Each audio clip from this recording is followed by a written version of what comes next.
الفاتحة.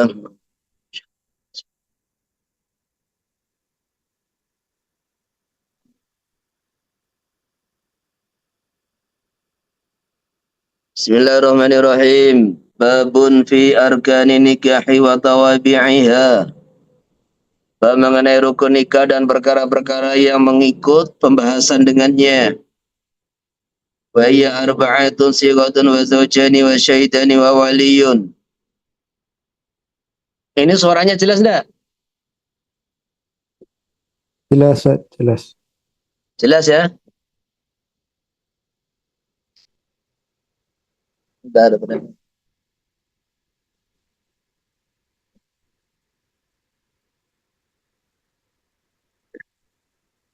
Maaf, ini lagi perjalanan, kita lagi safari sampai ke Manado ini, jadi di tengah kota agak berisik. Jadi rukun nikah itu ada 4, dan untuk memahami sah tidaknya nikah, kita harus paham 4 perkara ini. Saya ulangi, rukun nikah ada 4. Untuk memahami sah tidaknya pernikahan, maka kita harus memahami masing-masing dari 4 perkara, yaitu sehat yang mencakup ijab qabul, zaujani, calon kedua mempelai, apa saja syaratnya, 2 saksi dan 1 wali. Amma seghatu fa inna ma yasihhu nikah bijabin wa qabulin. Adapun segot maka nikah itu sah kalau ada ijab qabul. Mutasilin bihi yang nyambung dengan ijab, wa qabulin mutasilin bihi, qabul yang sambung dengan ijab, walau min hazilin, walaupun dari orang yang bergurau. Walau dakhalala bainahuma lafdun ajnabiyun, kalau memisah antara, jadi menyala-nyalai memisah antara ijab qabul lafaz yang tidak ada kaitan dengan nikah, yang tidak ada kaitan dengan ijab qabul, wala yakuna min muqtadal aqdi, lafaz itu bukan merupakan tuntutan akad, maksudnya tidak ada kaitan dengan ijab qabul, akad nikah. Wa in qalla, walaupun sedikit, kangkah tuka ibnati inha wallahi jamilah, aku nikahkan kamu dengan putriku demi Allah, sesungguhnya anakku itu cantik. Wa qabila zauju, kemudian qabul zauj, qabul lam yasihan nikahu, maka nikah tidak sah. Karena kata-kata innaha wallahi jamilatun ini kalam ajnabi, tidak ada sangkut paut dengan ijab qabul, tidak ada sangkut paut dengan akad nikah. Walau fasala bainahuma biqali fastausi biya khairan. Kalau seseorang yang ijab memisah antara ijab qabul dengan ucapan fastausi biya khairan, nasihatilah itu calon istrimu dengan sebaik-baiknya, pergaulilah dengan baik, nasihatilah dengan baik. Kangkah tuka bibnati fastausi biya khairan, aku nikahkan kamu dengan putriku, fastausi, maka usahlah berwasiat dengannya dengan yang baik. Maksudnya, selalulah usaha mencari kebaikan darinya, menghendaki kebaikan darinya. Faladhi tamadu aramli adamu sihati khilafal Ibni Hajar, maka terjadi 2 pendapat. Yang dipegang oleh Syekh Ramli tidak sah, tapi menurut Ibnu Hajar itu sah. Nah, alasannya jelas. Menurut Imam Romli ini tidak ada sangkut paut dengan pernikahan, dengan ijab qabul. Tetapi menurut Ibnu Hajar ini ada sangkut paut dengan pernikahan. Jadi ijab qabul itu memiliki beberapa syarat. Syarat yang pertama, antara ijab qabul harus mutasil. Tidak boleh ada kalam ajnabi yang memisah antara keduanya. Terus dicontohkan di situ. Yang disepakati kalam ajnabi contohnya innaha wallahi jamilah. Yang diperselisihkan fastausi biya khaira. Wala yaduru takhallulu khutbatin khafifatin minazauji. Tidak apa-apa, maksudnya tidak membatalkan akad. Ijab kabul disela-selai oleh khutbah yang ringan dari pihak suami. Wa in qulna bi adam istihbabiha. Walaupun kita ikut pendapat khutbah dari suami tidak sunnah. Khilafan li Subki wa bin Abi Syarif. Berbeda dengan Imam Subki dan Ibn Abi Syarif. Wala qaulul waliyyi faqul qabiltu nikahaha. Tidak apa-apa. Tidak apa-apa. Wali mengatakan, katakan wahai, katakan aku terima nikahnya. Lianaumin muqtadul akdi, karena termasuk tuntutan akad. Jadi maksudnya apabila seorang suami di dalam qabul nikah, sebelum qabul dia berkhutbah. Bismillahirrahmanirrahim. Alhamdulillahirabbil alamin wassalatu wassalamu ala Rasulillah. Wassalatu wassalamu ala Rasulillah. Qabiltu nikahaha bil mahril madhkuri. Mamanya begitu. Maka khutbah semacam ini tidak membatalkan ijab qabul. Walaupun ini masalah hukum khutbah dari zauj itu sunnah apa tidak. Kalau kita mengatakan sunnah, jelas ini tidak memutuskan ijab qabul.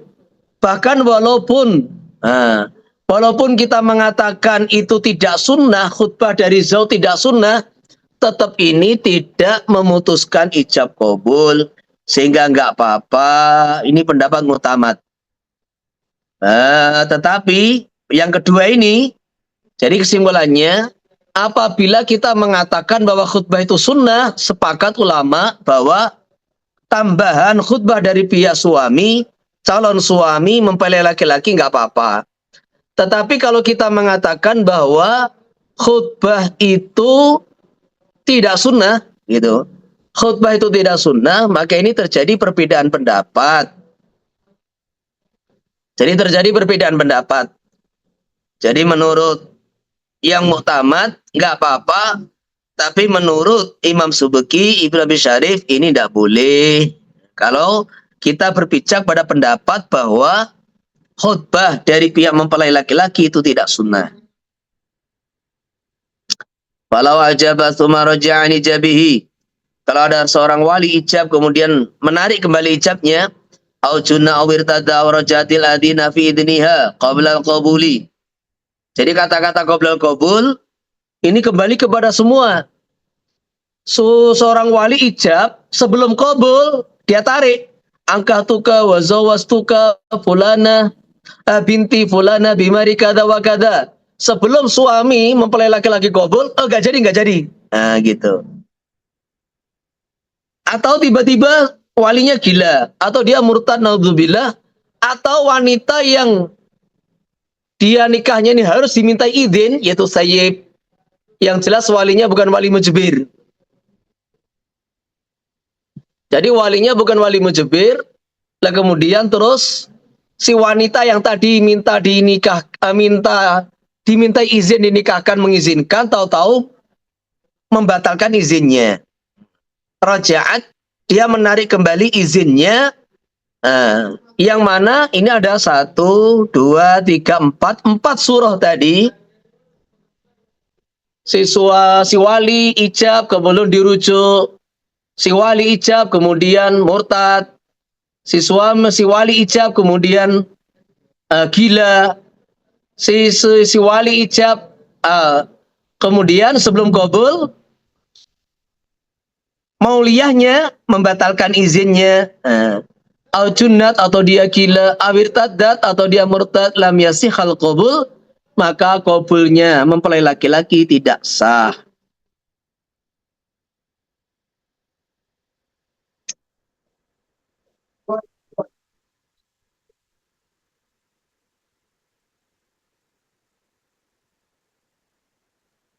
Wal ijabu ayyakul al wali wakiluhu zawastuka wa angkahtuka mauliyati fulana mathalan. Jadi ijab itu sekarang itu tadi syarat ijab. Sekarang gambarannya ijab itu apa? Lah, di dalam mazhab Syafi'i, ijab itu harus dengan kalimah yang ada di dalam Al-Qur'anul Karim, yaitu zawaja dan angkaha. Zawaja dan angkaha. Tidak boleh pakai kinayah, tidak boleh selain dua lafaz itu. Ini mazhab Syafi'i. Ahlal tuka begitu tidak boleh. Wali jabaya kulal wali awakilu zawastuka angkah tuka mauliyati fulanah matalan. Aku nikahkan kamu. Nah. Jadi ini nanti kalau diterjemah, kata kamu itu harus ada. Wahai fulan, aku nikahkan kamu, aku nikahkan Ananda. Nah, jadi kamu terkadang dianggap mungkin kurang sopan. Aku nikahkan kamu, aku nikahkan Ananda, aku nikahkan Adinda. Nah, ini sebagai kata-kata mungkin yang lebih sopan. Jadi Ananda, Adinda itu diartikan kamu. Nah, syaratnya begitu. Adinda, Ananda, ini diartikan kamu. Kalau kita anta, antum. Nah, aku nikahkan antum. Aku nikahkan Anda. Nah, ini harus ada. Mauliyati fulana. Wanita yang di perwalianku fulana masalan. Wa istaratu ayyakunal ijab bi hadiyatin al-awdain. Harus memakai salah satu dari lafaz di atas. Amastuqa min lafzi tazwid abil inkah. Atau lafaz yang mustaq dari lafaz tazwid dan inkah. Wa yasikunahu ana muzawwijuka. Ana muzawwijuka binti fulana, begitu. Lah kenapa harus pakai dua kalimat tersebut? Wa dzalika li khabari Muslim. Ittaqullaha fin nisa fa innakum akhadtumuhunna bi amanatillah wastahlaltum furujahunna bi kalimatillah. Jadi karena ada hadis ini, perhatikan dari mana Imam Syafi'i radhiyallahu an istimbat dari hadis ini. Takullah kepada Allah mengenai wanita. Fa innakum kalau jatuh selepas amar atau nahi itu artinya li taklil. Ya, jatuh selepas amar atau nahi artinya li taklil. Takullah kepada Allah mengenai wanita karena kalian telah mengambilnya sebagai amanah dari Allah, titipan Allah. Kalian harus menjaganya, dunianya, ya agamanya. Dulu wanita itu dipelihara oleh walinya, keluarganya. Sekarang kamu ambil sebagai titipan Allah, kamu harus tanggung jawab dunianya, agamanya. Wastahlaltum furujahunna bi kalimatillah. Dan kalian menjadikan halal farjinya dengan menyebut kalimah Allah. Wa kalimatuhu ma warada fi kitabil aziz. Kata Imam Syafi'i, yang dimaksud kalimah Allah adalah kalimah-kalimah yang ada datang di dalam Al-Quranul Karim. Walam yurid fihi ghairuhu. Walam yarid fihi ghairuhuma. Dan tidak datang di dalam kitabil aziz selain angkah tuka dan zawaj tuka, selain tazwij dan ingkah. Fawajabal wukufu amahuma wamtanal qiyas. Maka harus berhenti kepada dua kalimat tersebut dan tidak boleh dikias-kiaskan. Jadi karena di sini ada kata-kata wastahlaltum furujahunna bi kalimatillah. Maka ini pandangan istimbat. Imam Syafi'i menyatakan bahwa wajib hanya memakai dua kalimat tersebut, tidak boleh dikiaskan. Wali anna fi nikah dorban minat ta'abudi. Karena dalam nikah itu ada bagian dari mengabdi, menyembah kepada Allah. Walam yasiya binawi ladhi ibahatin wa ibahin wa tamlikin. Abahtuka, wahabtuka, malaktuka, itu tidak boleh. Tetapi ini ada khilafiyat di luar madzhab Syafi'i, di mana Imam Abu Hanifah radhiyallahu anhu agak longgar masalah ini. Amajalu ta'ala nikah bila dili babi qouli ta'ala. Adapun Allah Ta'ala menjadikan nikah dengan lafaz hibah dalam firman-Nya wa imra'atan mu'minatan iwahaban nafsaha lin-nabi. Jadi ini perhatikan wa imra'atan mu'minatan iwahaban nafsaha lin-nabi. Wanita mukmin yang memberikan dirinya kepada Nabi, fa wa khususiyatun lahu. Ini keistimewaan hanya untuk baginda Nabi sallallahu alaihi wasallam. Liqouli ta'ala ba'du khalisatan laka min dunil mu'minin. Jadi selepas itu ada kata-kata ayat khalisatan laka min dunil mu'minin, bahwa baginda Nabi boleh menikahi wanita dengan lafaz hibah itu hanya untuk Nabi, tidak untuk yang lain. Wa imra'atan mu'minatan iwahaban nafsaha lin-nabi in arada an-nabiyyu an yastankihaha khalisatan laka min dunil mu'minin.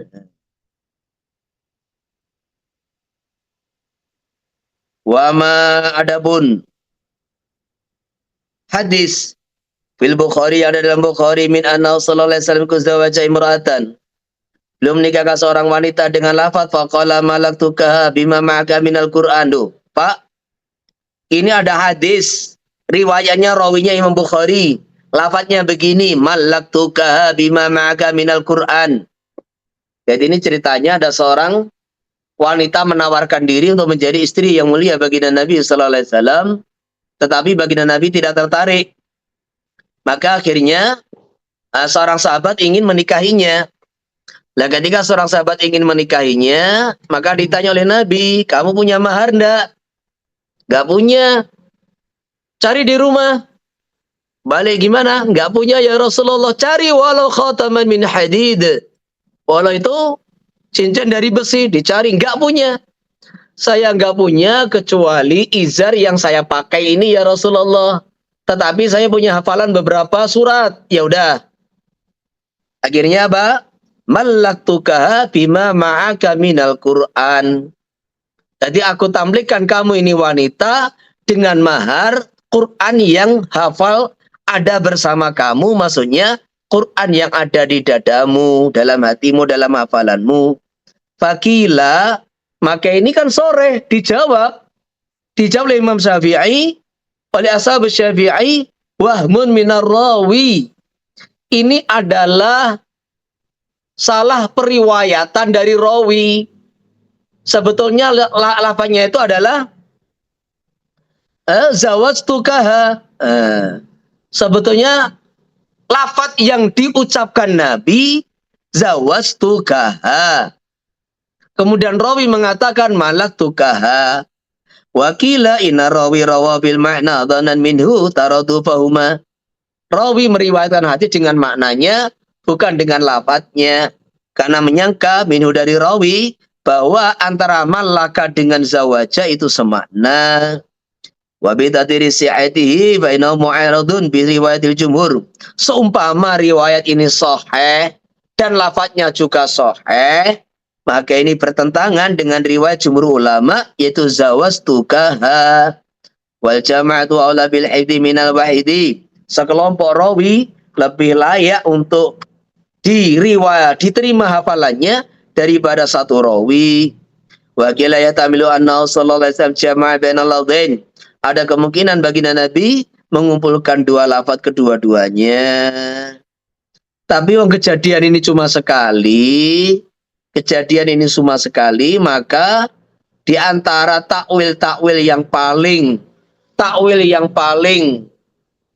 apa itu rojeh adalah takwil yang kedua, bahwasanya ini rawi meriwayatkan dengan makna, menyangka bahwa keduanya semakna. Kenapa? Karena dalam riwayat-riwayat lain, bahkan jumhur ruwat menyatakan lafaz hadis itu bukan malaktukaha, tetapi adalah zawajtukaha.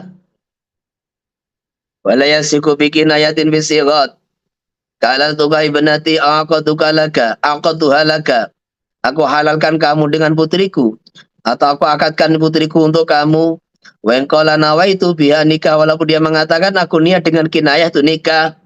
Wa tawafarat al-qara'inu ala dzalik, dan qarina menunjukkan adanya niat itu. Liana ulatil alisyuti ala niat, ini digarisbawahi. Alasannya kenapa kenapa nikah itu tidak sah dengan kinayah, kan gitu kan? Walaupun ada qarinah, karena kinayah itu disyaratkan harus ada niat nikah, harus ada niat, gitu loh. Jadi lafadz yang ada kemungkinan maknanya mengarah kepada nikah, ada kemungkinan kepada selain nikah, maka itu harus diniatkan oleh orang yang melafadzkan, oleh mutakalim, diniatkan untuk nikah. Sedangkan niat itu tidak bisa dilihat oleh saksi. Beda dengan jual beli.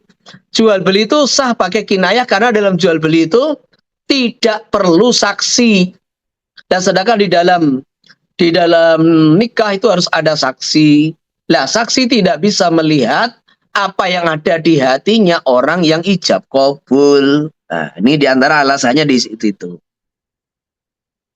Wala yasqaitun bi usau bicuka aw angkahtuka bil asahi. Jadi pakai sigot mudhari. Pakai sigot mudhari juga tidak boleh.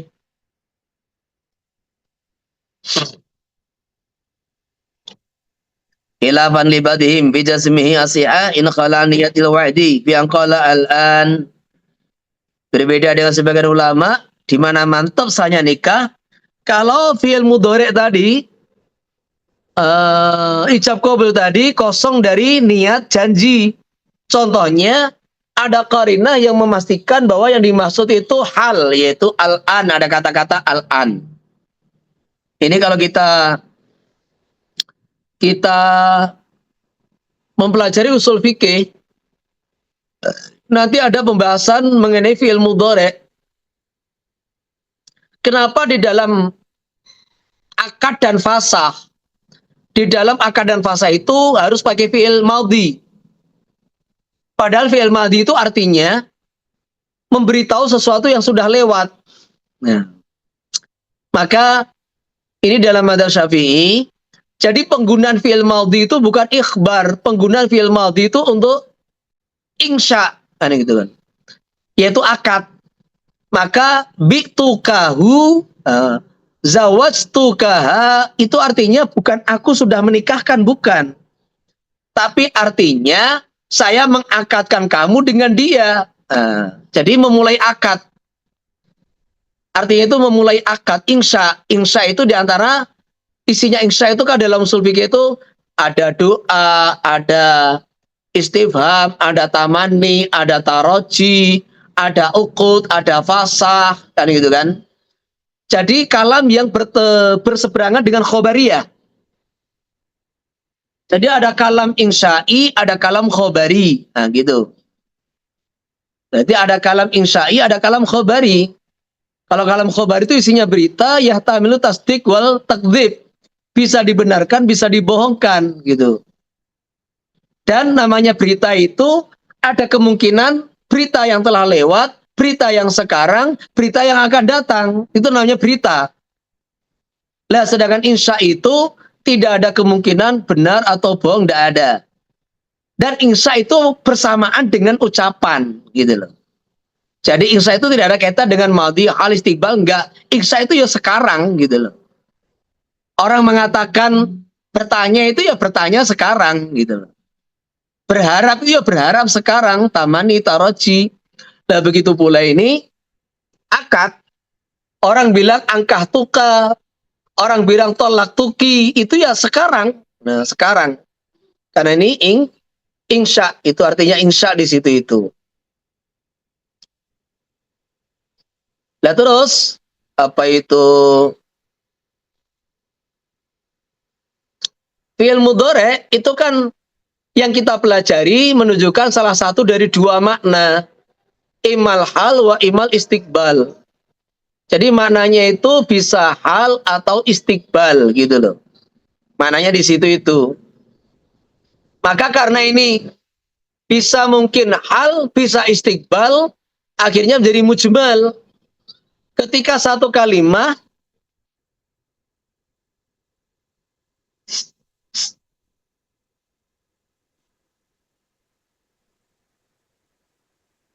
ketika ada satu kalimat bisa memiliki dua makna dan tidak ada yang mentarjeh, maka menjadi lafadz yang mujmal.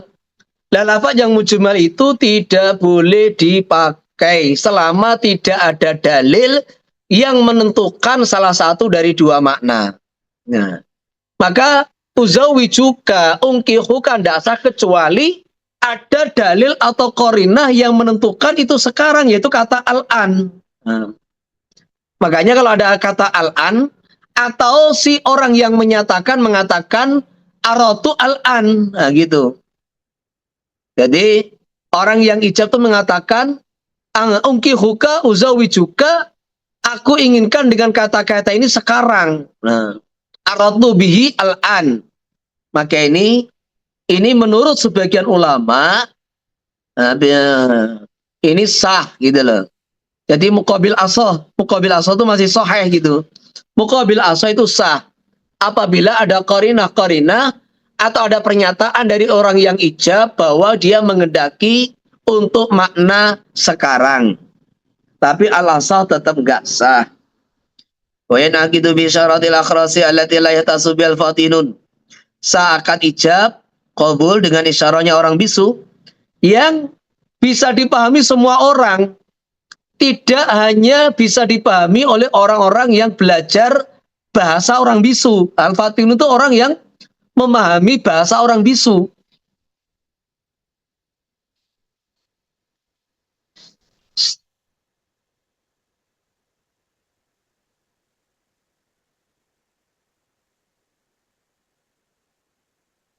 Jadi ini bisa dipahami oleh semua orang gitu.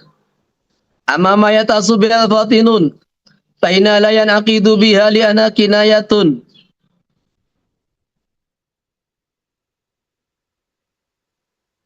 Suaranya masuk enggak?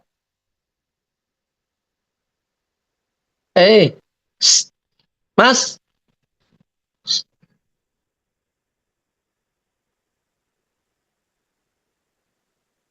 di belakang.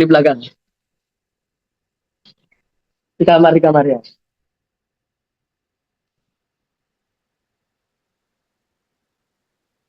Jadi adapun kalau isyarat itu hanya dipahami oleh orang yang sekolah bahasanya orang bisu, fa inna la yanaqidu biha, maka tidak sah akad dengan isyarah tersebut li anna kinayah.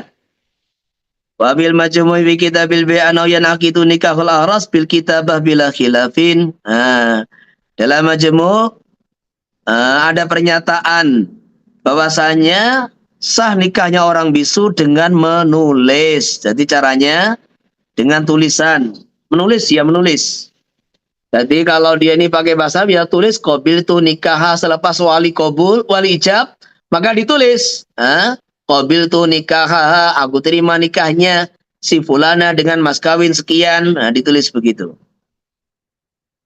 Wal qabulu bi ayakula zawju aw wakiluhu tazawwastu Fatimah binta Umar atau tazawwastuha. Jadi suami atau wakilnya mengatakan aku nikahi Fatimah binta Umar, atau aku menikahi dia, au nakahtuha au tazawwastu hadhihi au nakahtu hadhihi. Jadi kesimpulannya di dalam qabul itu harus ada lafaz yang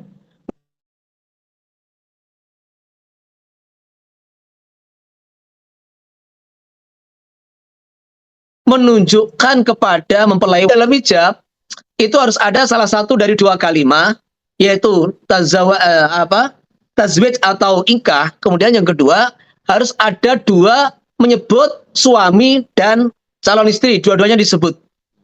Jadi wali harus menyebut suami dan istri, calon mempelai laki-laki dan calon mempelai perempuan. Jadi kedua mempelai harus disebut K dan binti fulana, ditayin. Nah sekarang dalam qabul itu suami harus menyebutkan satu, melafadzkan kata-kata tazawuj, kata-kata nikah. Yang kedua harus menyebutkan itu mempelai wanita, bisa dengan namanya, bisa dengan dhamir, bisa dengan isyarah. Sehingga fala budda fihi min dalin 'alaiha. Wajib di dalam qabul lafaz yang menunjukkan mempelai wanita minawi ismin au dhamirin au isyaratin. Namanya dhamir atau isyarah. Au qabiltu nikah au tazwijah. atau qabul.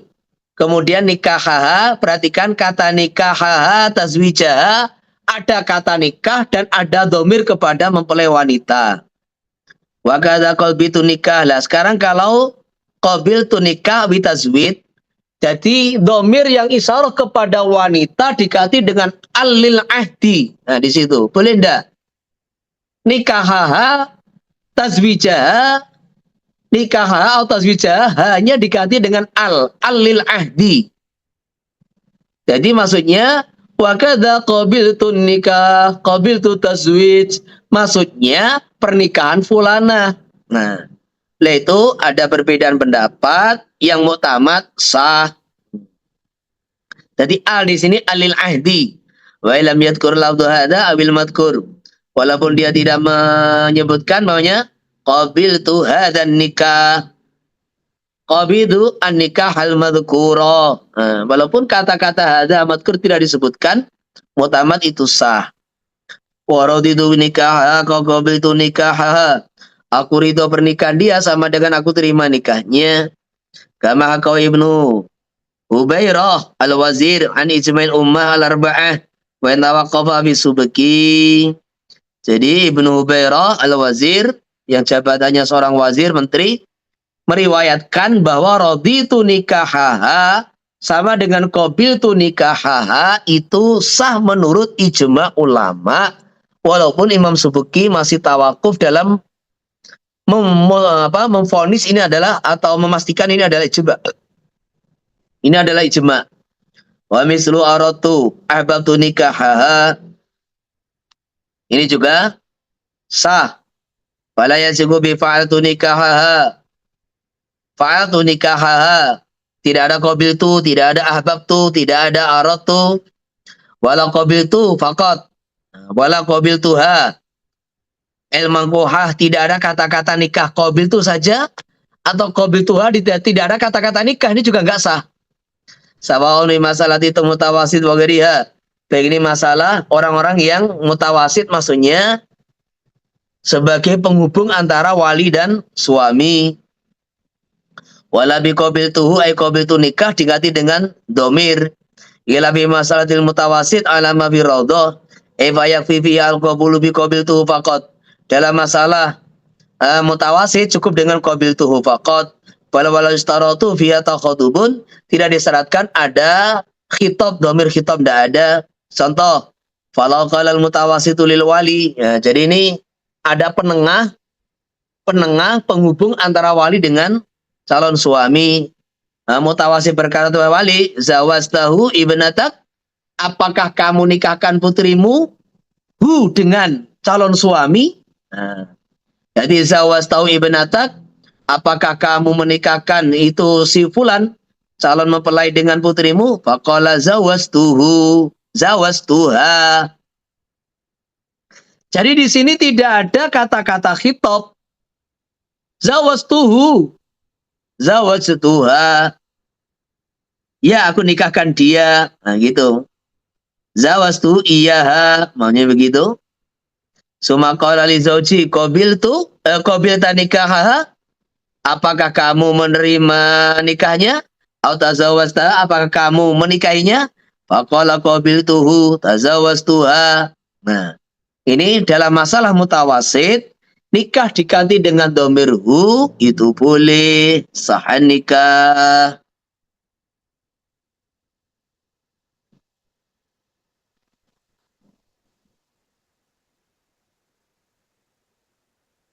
Jadi cuma pendapat ini ditentang oleh para ashabus Syafi'i. Seperti yang saya tulis di bawah itu. Lakin radduhu. Jadi mereka membantah pendapat ini. Bi anal ha la taqumu maqama nikahiha. Bahwa dhamir ha tidak bisa menempati tempatnya kata-kata lafaz nikahiha. Fal mutamatu fi masalati mutawasid ayakul al wali. Bataqal mutawasid zawasta ibnataka bintaka fulan. Apakah menikahkan putrimu dengan fulan? Zawastuha lahu. Zawastuhu iyaha. Jadi harus ada dua domir. satu domir nggak cukup, harus ada dua domir. Zawastuha lahu, zawastuhu iyaha. Jadi wala yakfi zawastu bidunin domir, wala zawastuha biduni dzikri zaud. Jadi nggak cukup. Ini yang mutamat. Wa yakula azawju bada qabil mutawasit, yaitu tazawwajtuha tazawwajtu au qabiltu nikahaha la qabiltu wahdahu. Jadi harus ada tazawwajtu au qabiltu nikahaha. Jadi harus ada kata-kata zawat atau nikah. Nggak cukup dengan qabiltu saja. Ini dalam khasiah syarwani seperti itu, walaupun ada khilafiyat. Lagi, masalah yang seperti ini penting dipelajari oleh kita. Dipelajari oleh kita ini penting, terutama kita yang mau mengijabkan atau kita yang jadi saksi nikah. Karena sering dalam pernikahan itu, terutama yang pakai terjemah itu yang tadi, sering terkadang ini diabaikan gitu, kurang hati-hati. Waladatu au fi kalami huna ikuli tahyir mutlaqan. Jadi au yang ada di atas fungsinya li tahyir, yaitu suruh milih. Suruh milih. Ila yustaratu tawafuqul lafdzain, kan tidak syaratkan samanya dua lafaz. Jadi umpamanya suami pakai kata-kata angkah tuka fulana binti fulana. Suami menjawabnya tazawwajtuha. Boleh. Wali pakai angkaha, kemudian mempelai laki-laki pakai tazawwajtuha, boleh. Tidak diserahkan tawafuqul lafdzain. Wa qalu badihim kana yang bagi taqdimu qabiltu. Pernyataan sebagian ulama, mestinya yang paling afdol itu adalah pakai lafaz qabiltu. Li'anna al-qabulul hakiki, karena itu qabul hakiki ikurata Ibnu Hajar. Pendapat ini ditolak oleh Ibnu Hajar. Fitufati biman idalik, itu tidak bisa. Balil kullu qabulun hakikiyun syar'an, semuanya baik tazawwajtuha, nakahtuha, qabiltu nikahaha. Semuanya tiga-tiganya itu qabul hakiki syar'an. Wa ta'dada didukung apa ini pendapat bi anna warida kama rawal ukhra ajuri. Sebenarnya lafaz yang warid iku anal waqi min aliin fi Fatimah raditu nikahaha, bahwa lafaz yang datang, lafaz yang dipakai di dalam pernikahan Sayyidina Ali dan Sayyidah Fatimah, lafaz yang dipakai Nabi al-warida ani Nabi sallallahu alaihi wasallam kama rawal ajuri iku anal waqi min aliin fi Fatimah raditu nikahaha. Jadi qabulnya Ali bukan qabiltu tapi raditu.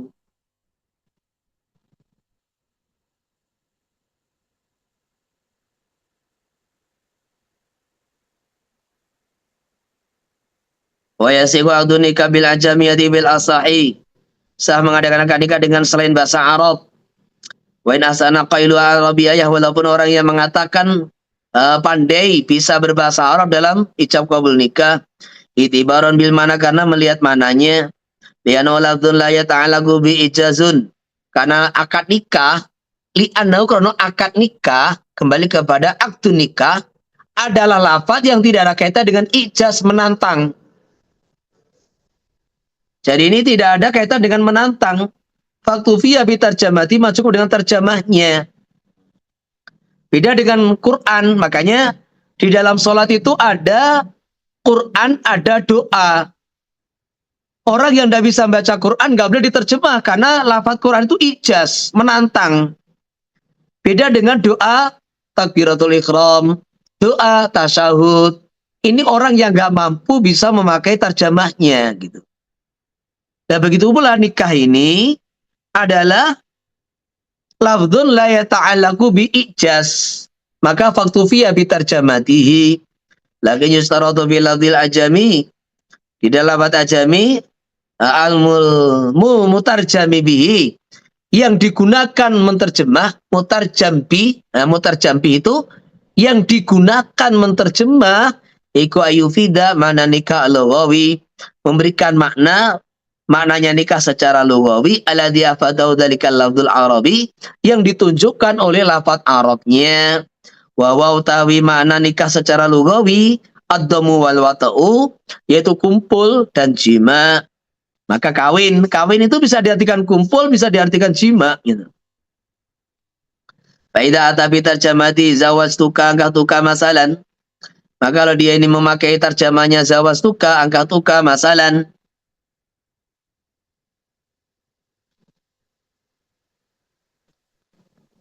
usturito maka disyaratkan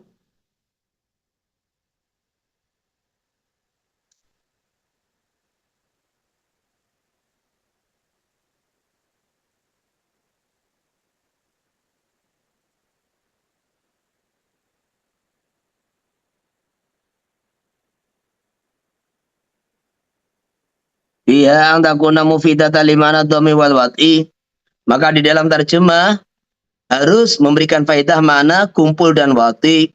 Fa'ilam tufidalikal makna fitilkal lughah, kalau terjemah tidak memberikan faedah kepada makna dham dan wati di dalam bahasa tersebut, lam yanaqid bihan nikah, maka tidak sah nikah dengan terjemah, walau tawatau 'alaiha, walau mereka sepakat memakai terjemah tersebut. Jadi kalau bahasa yang dipakai tidak menunjukkan makna nikah secara lughah, yaitu dham dan wati, maka nikahnya tidak sah. Walaupun itu disepakati seluruh kampung tersebut.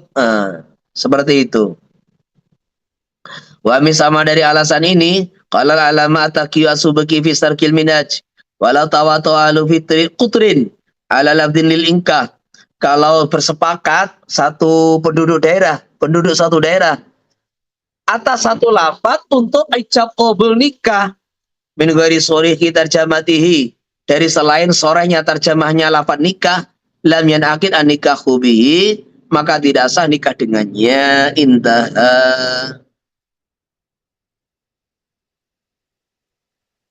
Wal wajhu sani utai pendapat nomor 2, la yasigu ila bil arabiyati, tidak sah nikah kecuali dengan bahasa Arab, itibaran bil lafdzil warid, karena memandang lafaz yang datang di dalam Al-Qur'anul Karim. Fa alaihi yasbiru 'alal ajzi indal ajzi, maka ikut pendapat yang kedua ini, orang wajib bersabar ketika tidak mampu ilayah ta'ala mau yuwakila, sampai dia belajar bahasa Arab atau mewakilkan kepada wakil yang bisa bahasa Arab. Wa qiyada 'anil Imam Ahmad, ini diriwayatkan dari Imam Ahmad. Wa salisu in ajaza 'anil Arabi asqa wa ila fala ditafsil. Kalau dia tidak mampu pakai bahasa Arab maka sah, kalau mampu tidak sah. Tambihun, makhalul khilafi idza fahima kullu minal akidain kalama nafsi wa kalamal akhari. Jadi kesimpulannya, bagaimana hukum nikah memakai bahasa ajam, bahasa Indonesia, bahasa Melayu, bahasa adat Madura? Ada 3 pendapat. Yang pertama, sah mutlak, dengan syarat makna yang ditunjukkan oleh tarjamah adalah makna lughawi dari lafaz tazwij dan nikah, yaitu kumpul dan jima. Pendapat kedua, tidak sah mutlak. Pendapat ketiga ditafsil. Kalau dia tidak mampu berbahasa Arab sah, kalau mampu tidak sah. Nah, mahalul khilaf, berlakunya perbedaan pendapat 3 tadi, idza fahima kullu minal akidain kalama nafsi wa kalamal akhari. Ketika masing-masing memahami masing-masing dari wali dan jadi mujab dan qabil, antara orang yang ijab dan orang yang qabul memahami bahasanya dia sendiri dan bahasa satunya. Yang ijab memahami bahasa dia dan bahasanya yang qabul memahami bahasa dia dan bahasa yang ijab, gitu. Sawaun itafaqat al-lughat am ikhtalafat, baik bahasanya sama-sama bahasa Indonesia atau beda. Baiklah kalau tidak memahami, ya fala yasihu qat'an, tidak sah tanpa khilaf. Jadi qat'an jazman itu artinya sepakat begitu. Allah, fa in fahimaha thiqatun dunahuma fa kalau ada orang thiqah memahami keduanya, fa in fahamaha, ada orang thiqah memahami tarjamah, dunahuma, bukan wali dan mempelai laki-laki. Fahbaruma kemudian si siqah memberitahu kepada wali dan zaud, di mana dengan mana terjemah nudirat. Maka ditafsil baikana badal ijani biha lam yasiha. Kalau pemberitahuan itu selepas ityani biha melafatkan terjemah maka tidak sah. Au qablahu sahha, atau memberitahu sebelum ijab qabul ya sahha ilam yatul faslu ala laujah, kalau fasalnya tidak lama. Maksudnya apa? Jadi si wali ijab pakai bahasa terjemah, sebelum qabul dikasih tahu terjemahnya. Nah, maka ini alal aujah, pendapat yang diunggulkan dari kalamul ashab itu sah. Syaratnya jarak antara ijab qabul tidak lama. Wa istaratu fahmu syahidain aidon, dan dua saksi juga harus paham itu terjemah. Jadi mamanya yang ijab pakai bahasa Madura, yang qabul pakai bahasa Batak, salah satunya tidak paham atau saksinya tidak paham, ya enggak sah gitu.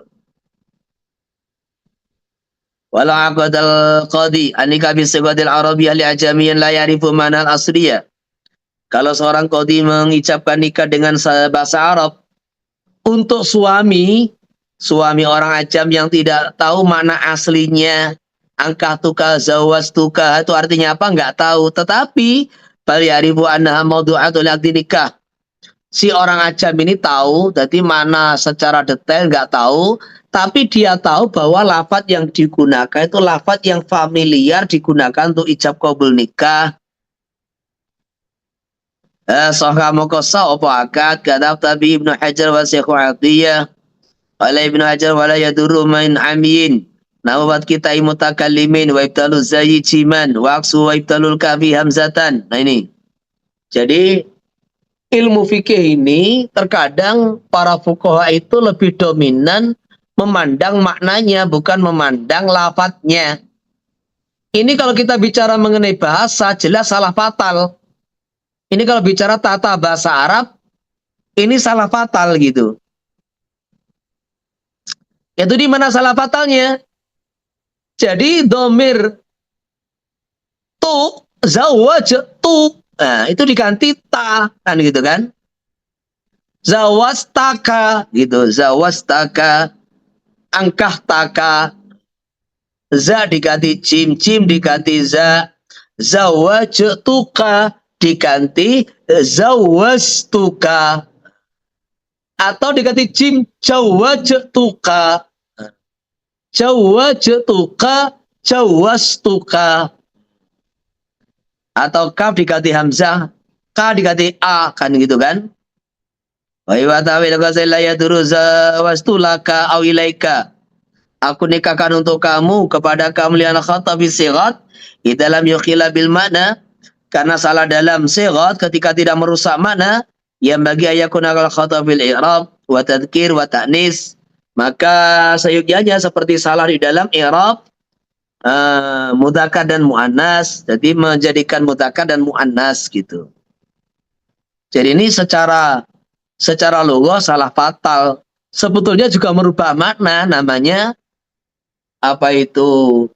Wong zawajtuka diganti jawastuka atau zawastuka. Itu sebenarnya merusak makna, tapi karena ini sesuatu yang makharijnya itu berdekatan, sehingga orang awam itu sulit menghindari kesalahan, maka akhirnya dimakfu bagi orang awam. Tapi kalau orang alim sengaja ya nggak boleh ini. Makanya ada kata-kata la yaduru min amiyin. Jadi ini yang kamu garis bawahi, kata-kata min amiyin. Sehingga aturan ini tidak berlaku bagi ustadz, bagi santri, orang-orang yang terpelajar, apalagi sudah belajar makharijul huruf. Makharijul huruf ini tidak berlaku untuknya. Kalau qala law alayhi zawajtuka bimari kada, faqala zawju qabiltu nikaha wa lam yaqul ala hadha sadaq. So, si wali menentukan mas kawinnya 2 juta. Si mempelai laki-laki mengatakan aku terima nikahnya, sudah tanpa menyebut mahar. Maka bagaimana hukum akad? Sahhan nikah. Terus bagaimana mahar musamma? Tidak sah. Nikah sah, mahar tidak sah. Kenapa? Karena mahar bukan rukun akad nikah. Jadi mahar itu bukan rukun akad nikah. Jadi di sini nikahnya itu sah, tetapi penyebutan mahar yang tidak sah gitu. Sahan nikah, terus bimahril misli, khilafalil barizi. Dan ini disebutkan wa dzikrul mahri fi aqdi nikah mustahabun. Menyebutkan mahar dalam akad nikah adalah sunnah. Makanya law aqadal wali bila dzikri mahrin fihi. Seandainya wali mengakad nikah tanpa menyebutkan mahar di dalamnya nikah, di dalam akad nikah, in aqadan nikah mal karahati. Maka nikah sah tapi makruh. Na'am. La zawaja amatahu bi ba'abdihi.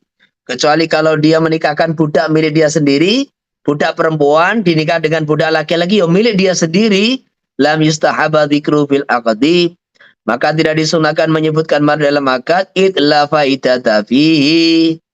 Dan apa faedahnya? Kenapa?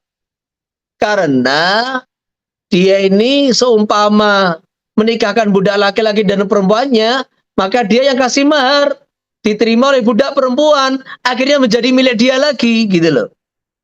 Dia yang keluarkan mahar, dia yang memiliki mahar, maka tidak ada gunanya gitu. Fa'inna la yasbutu li sayyidi ala abdi syai'un. Tidak ditetapkan untuk sayyid atas budaknya apa suwiji-wiji kewajiban, maka fala hajata ila dzikrihi, tidak ada hajat menyebutkan mahar. Walau qala zawju lil wali zawwijni bintak, nikahkan aku dengan putrimu, faqala zawastuka binti, aku nikahkan kamu dengan putriku. Au qala al-wali li zauji tazawwaja, nikailah putriku. Faqala tazawwajtuha, sahha nikah fihima. Jadi bagaimana kalau nikah itu pakai fi'il mudhari'? Entah mempelai laki-laki yang dahulu mengucapkan atau wali yang mengucapkan. Bagaimana nikah pakai fi'il mudhari'? Contohnya gimana? Mempelai laki-laki bilang kepada wali, nikahkan aku dengan putrimu. Si wali bilang, aku nikahkan kamu dengan putriku. Atau dari pihak wali, nikahilah putriku. Maka si suami mempelai laki-laki mengatakan, aku nikahi dia. Maka di sini sah pernikahan. Fima dalam surat lil istida' al-jazimi adali ala ridho. Karena permintaan yang mantap yang menunjukkan adanya ridho. Wa bi sayyi'aini inna khatibal wahibah. Inna khatibal wahibah. Laki-laki yang melamar, wanita yang menyerahkan diri kepada baginda Nabi sallallahu alaihi wasallam, yang tadi saya ceritakan, seorang wanita minta dinikahi baginda Nabi, maka baginda Nabi tidak berminat. Akhirnya satu sahabat yang ada di majelis Nabi mengatakan, zawwijniha ya Rasulullah. Qala li Nabi sallallahu alaihi wasallam, zawwijniha, nikahkan aku dengan dia. Wa qala Nabi sallallahu alaihi wasallam, zawastukaha. Walam yunqal, tidak ada dinukil dalam riwayat anna qala badau tazawwajtuha wala ghairahu. Tidak ada si suami mengulangi kata-kata tazawwajtuha, enggak. Cukup dengan fi'il amar tadi. Wa yastaratu kaunu nikah munajjazan. Disyaratkan adanya nikah, ijabnya harus munajjaz, tidak boleh ditaklek. Wa in alaqa bi syai'in kaidza tala'ati syamsu faqad zawastuka binti. Kalau matahari terbit, aku nikahkan kamu dengan putriku. Au kanat binti tuliqat wa tadat faqad zawastukaha.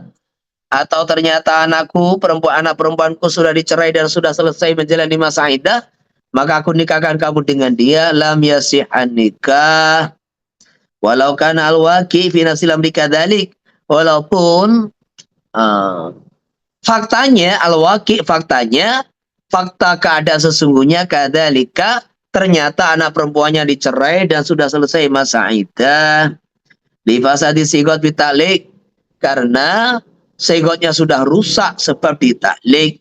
Kama fil baywanawi min bakil muawadat, sebagaimana dalam jual beli, jaro dan lainnya, yaitu akad-akad yang ada unsur tukar menukar, bal aula, bahkan di sini lebih layak untuk tidak sah.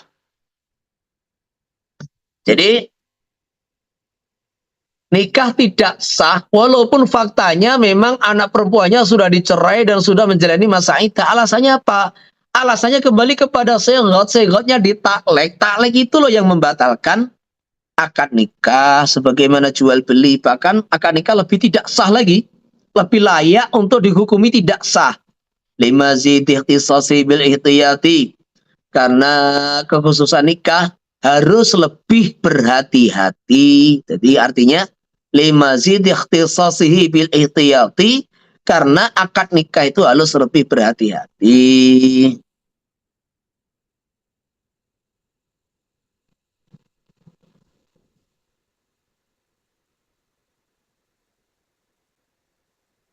Walau kala zawastuka insyaallah, aku nikahkan kamu insyaallah nudirat ingkau sauda talika talaqa lam yasiha. Kalau dia ini niatnya insyaallah itu taklek, kalau Allah menghendaki atau tidak niat apa-apa, lam yasika maka tidak sah. Wa in qasada tabarruka, kalau niat tabarruk au anakula syai bi masyiatillah, atau segala sesuatu terjadi dengan izin Allah, kehendak Allah, ya sah maka sah. Wa bahasal bulkini ana mahalam tinai talik si'atan nikah iku dalam yakun muqtadul itlaq wa illa sahha. Jadi Imam Bulkini membahas maksudnya adanya taklik itu menghalang-halangi mahalin tina italik sihatan nikah.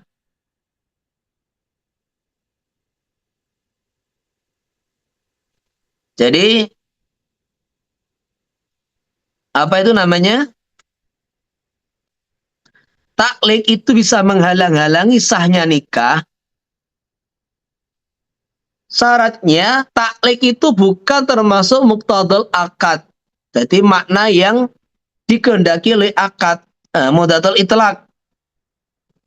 Mana yang dikehendaki oleh itlaqul akad. Wa illa, kalau itu adalah muqtadul itlaq, ka'an ghabat wa tuhudisa bimautiha walam yasbut faqala zawastuka biti kanat hayatan.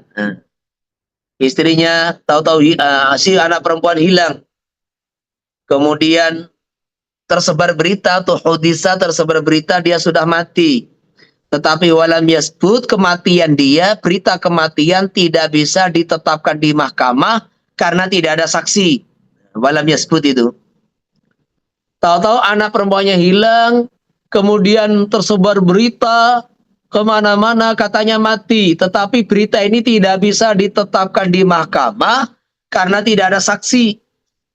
Akhirnya si ayah mengatakan, aku nikahkan kamu dengan putriku apabila ternyata dia masih hidup. Lah, ingkanat hayatan, ini bukan syarat, tetapi ini syarat yang sesuai dengan muqtadul itlaq. Yaitu apa? Syaratnya nikah itu mempelai wanita harus masih hidup, kan gitu kan? Jadi syaratnya nikah itu mempelai wanita harus masih hidup, kalau udah mati nggak sah. Maka ini kalau ternyata sesuai dengan fakta, ternyata anak wanitanya masih hidup, ya sah. Kilam yartadi Ibnu Hajar bisarki minhaj, tetapi Ibnu Hajar tidak merestui pendapat ini, nggak terima gitu loh. Wa bahasa ghairu asyi'ata bi kanat fulana mauliyati. Selain Ibnu Hajar menyatakan sahnya nikah apabila fulana mauliyati angkah tuka. Fulana ingkanat hiya mauliyati. Ingkanat fulana mauliyati, kalau fulana adalah mauliyah saya, orang yang di bawah wilayah saya, faqad zawastuka. Maka ini selain baca kata sah. Wa bi zawastuka in syi'ta. Dan di dalam apa itu kata zawastu in syi'ta, kalbe sebagaimana jual beli, itlah ta'liqa. Karena hakikat tidak ta'liq fil hakikat dalam hakikatnya. Qala Ibnu Hajar wa yata'ayyanu hamlul awali ala ma idza alima dana ana mauliyatuhu wa sani ala ma idza lam yurid at-ta'liqa wa la yusqasu bil bai' lima taqarrara ay min mazidil itiyati huna. Jadi ini kata-kata ghairuhu selain Ibnu Hajar Kalau sigot nikah itu bentuknya ingkanat mauliyati, ingkanat fulana mauliyati, faqad zawastukaha. Atau zawastuka insyikta. Ini dianggap bukan taklek oleh selain Ibnu Hajar. Tetapi Ibnu Hajar ya tidak mentolak mentah-mentah, juga tidak menerima secara total, tapi memberikan apa itu batasan, qayyid. Wa yata'ayyanu hamlu awali, maksudnya apa? Surah yang pertama itu ingkanat fulana mauliyati, itu suratul mas'alah, taswirul mas'alah ala ma idza alima dhanna ana mauliyatu. Jadi orang itu meyakini atau punya sangkaan kuat dia mauliyahnya gitu loh. Cuma diragukan, diragukan. Maka dia mengatakan ingkanat fulana mauliyati faqad zawastukaha. Ini kata Ibnu Hajar. La in syi'ta, ini ya kalau sebagai tawaran bukan taklek. Aku nikahkan kamu dengan putriku kalau kamu mau. Lah, kalau kamu mau itu niatnya bukan sebagai taklek tapi sebagai tawaran gitu. Nah, itu juga sah. Sudah. Sekarang tanya jawab. Tanya jawab. Boleh umum. Assalamualaikum Silakan. Ustaz. Assalamualaikum warahmatullahi wabarakatuh. Ustaz, kalau walinya menyebutkan mahar misal 2 juta, kemudian sang sang mempelainya itu menyebutnya 1 juta misal. Khilaf mahar, penyebutan mahar itu bagaimana Ustaz? Kalau khilaf dalam penyebutan mahar, itu nikah tetap sah, tapi kembali kepada mahar mistil. Kalau di Vietnam itu yang banyak terjadi itu yang dipermasalahkannya yang begini Ustaz. Kalau misal biasanya kan 2 gram emas, contohnya 2 gram emas, Ya. ada yang mengatakan aku menikahkan kamu dengan aku semua mahar ini, ada yang mengatakan 2 gram emas ini. Kadang-kadang si wali itu menyebutkan 2 gram emas, kemudian mempelai itu dia dia ijabnya dia kabulnya dengan mengatakan saya terima nikahnya dengan semua mahar ini, semua emas ini. Jadi walinya menyebutkan 2 gram, tapi si mempelainya itu mengatakan semua emas ini. Itu bagaimana Ustaz? Jadi gini, kalau ternyata emas itu 2 gram, yo nggak ada masalah. Jadi kalau faktanya emas yang disodorkan laki-laki itu 2 gram, nggak ada masalah. Tapi kalau beda, maka ini ikhtilaf penyebutan perbedaan dalam mahar itu tidak membatalkan nikah, tetapi menjadikan batalnya mahar. Sehingga kembali pada mahar mistil. Ya kemarin itu ada satu kasus itu, seorang suami nikah katanya maharnya 5 gram. Dan 5 gram itu kan besar gitu loh. Lah kemudian namanya anak gadis atau anak perempuan itu kan terkadang nggak tahu itu emasnya itu 5 gram itu seberapa. Lah ibunya curiga, katanya 5 gram tapi kecil sekali. Ternyata dibawa ke tukang emas, itu ditimbang cuma 1 gram. Nah, tetapi dia ngomong 5 gram dalam akad, maka ini jadi hutang itu jadi hutang. Jadi dia harus menunaikan yang 4 gram lagi gitu loh. Harus dibayar itu, kecuali kalau istrinya memaafkan gitu. Tapi kalau kasusnya itu berbeda penyebutan, ini ya khawatir seperti itu, suami bermasalah. Jadi suami bermasalah, si wali menyatakan emas sekian, kemudian si suami dengan emas ini ternyata beda. Nah itu akhirnya batal itu mahar musamma, kembali kepada mahar misil. Ini kalau ternyata beda timbangannya. Ya, yang lain. Jazakallah Ustaz.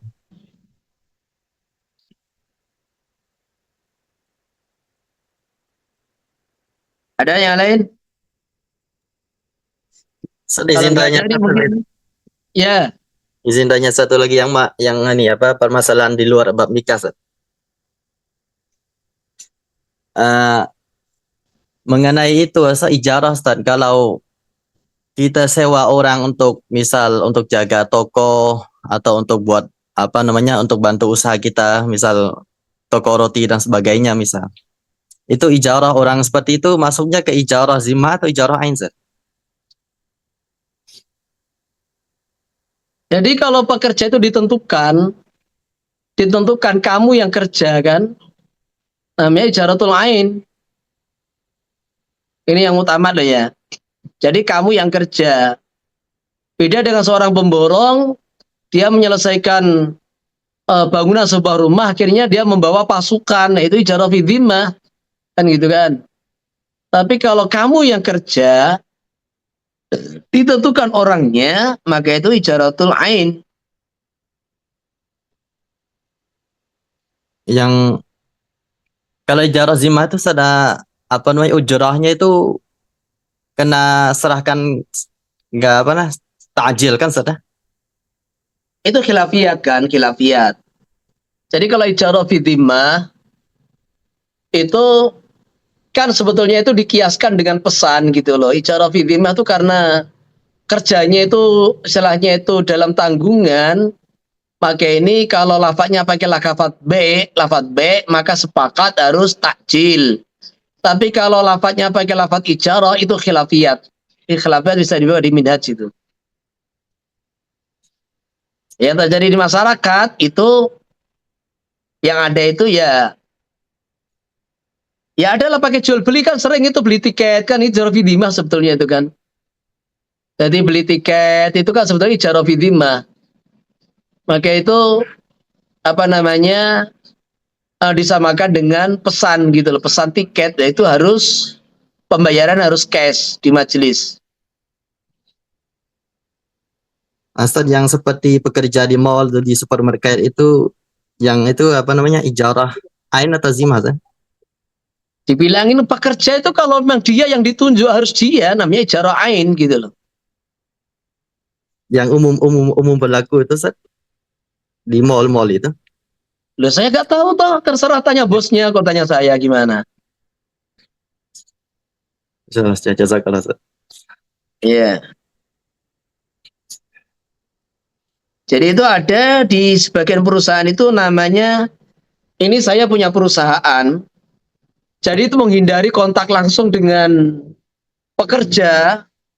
Terkadang itu dengan kontak langsung dengan pekerja itu ada efek sampingnya, yaitu terkadang kalau pekerja itu karyawan-karyawan itu tidak terima, nanti akan demo, akan apa. Maka sekarang itu beberapa perusahaan itu kontrak kerjanya bukan langsung dengan karyawan, tapi dengan perusahaan ketenaga kerjaan gitu. Kayak Freeport gitu kan, dulu ada demo. Maka akhirnya selepas itu Freeport tidak mau langsung kontrak kerja dengan karyawan, nggak mau.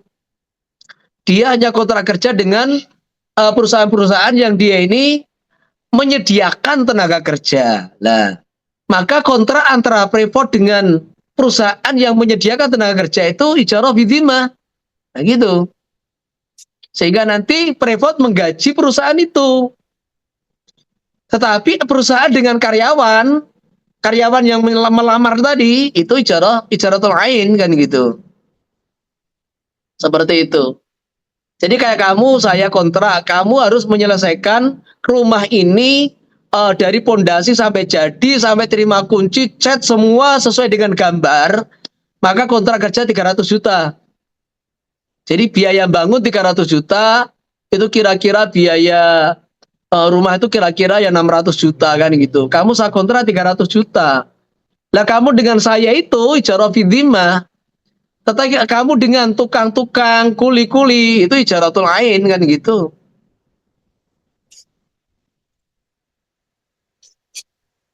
Apa lagi? Jazakallah. Izin bertanya Ustadz Ya, tentang qabul nikah. ya.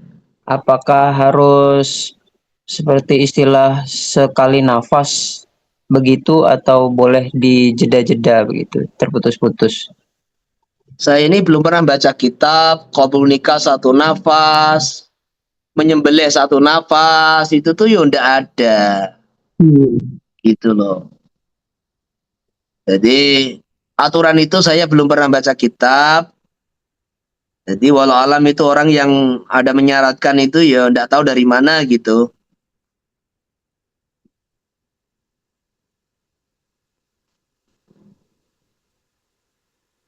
Nah, cuma kalau melafatkan qabil itu nikah, masa perlu 2 kali nafas kan nggak perlu. Kecuali mungkin dia punya penyakit asma atau gimana gitu.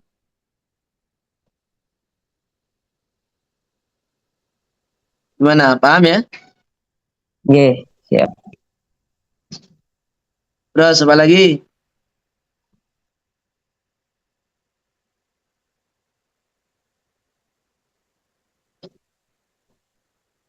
Yang lain? Ada?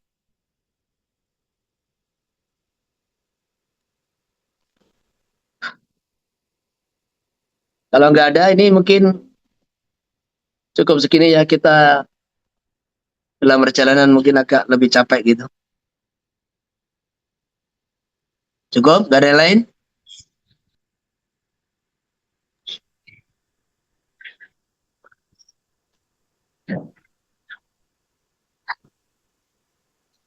Nggak ada yang tanya lagi?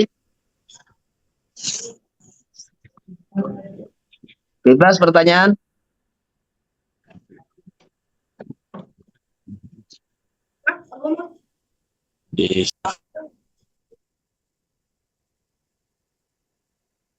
Ya?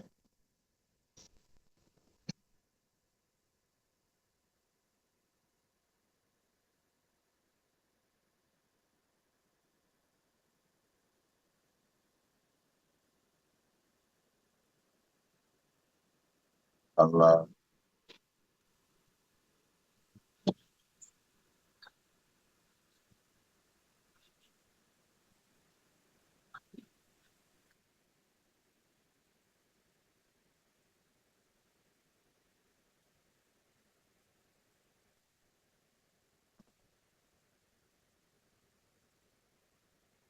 Oke, cukup nggih? Al-Fatihah.